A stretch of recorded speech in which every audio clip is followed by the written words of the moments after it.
Hello, everyone. Welcome back to another episode of Microsoft Power BI PL-300 exam preparation series. This is your host, Apka Consultant, bringing you episode 28. So, today's topic is on premises data gateway in Power BI. So, those of you who have not watched previous 27 episodes, I request you to go through the playlist for which the link pop up right here.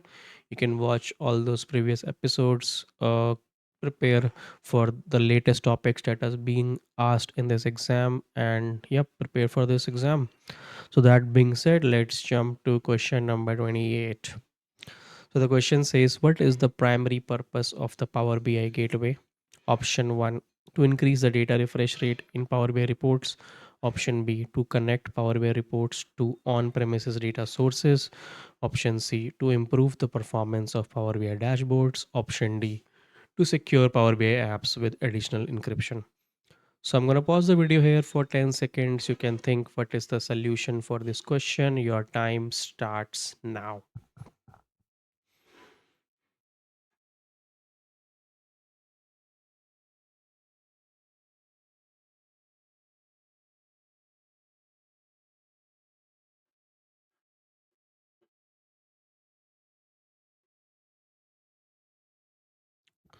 So yeah, time is up. Let's see what is the solution. So it's basically option B, connecting Power BI reports to on-premises data sources.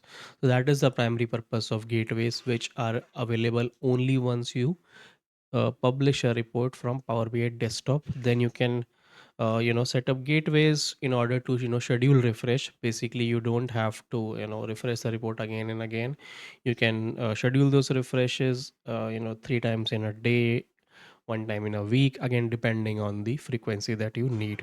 So yeah, that is on this question. Let's look at the overall explanation. So basically this slide talks about why other options like A is incorrect, and what is the primary purpose of gateways, as it serves as a bridge between Power BI service in the cloud and on premises data sources. That is what I was explaining, right? So yeah, you can go through this information available in this slide. You can pause this video here. So second slide talks about why option C and D are incorrect, and obviously in summarizing why enabling gateways essentially provide seamless connectivity between Power BI service. So yeah, that covers this topic. Let's look at the resources again. We have this. I am currently leveraging this course from Udemy titled Microsoft Power BI Data Analyst, and you can also go through this Udemy course. Now we will look at the Microsoft Learn article on gateways. Let me switch the screen, and yep. So this is an article on Microsoft Learn on premises data gateway. Basically it talks about what is how the gateway works. As you can see from the diagram, it acts as a bridge between the cloud and the data sources that you use in your Power BI report. What are the different types of gateways? One is on premises gateway, second is on premises personal mode, third is virtual. So basically the difference between two is that first is obviously allowing users to connect to multiple on premises data gateway, and for the personal mode is basically can only be used with Power BI, and obviously it's very where it is all only used in scenarios where you are the only person who creates reports, right? Whereas in first is this gateways allows where multiple people can access data sources.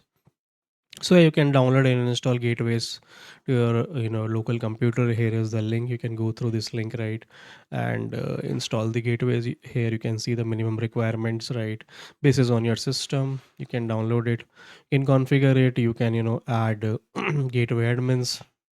So everything is being covered in detail. As you can see, once you download the gateway, here is the once you open it, you can get this screen where you have to install it, and you can configure it, right? So yeah, this is on this topic. I will post this link in this video description so you can go through this and prepare for this topic. So yeah, that covers today's video. I hope you are following up with me in terms of preparing for this exam, and I will look forward to see you on the next day. Thank you for watching.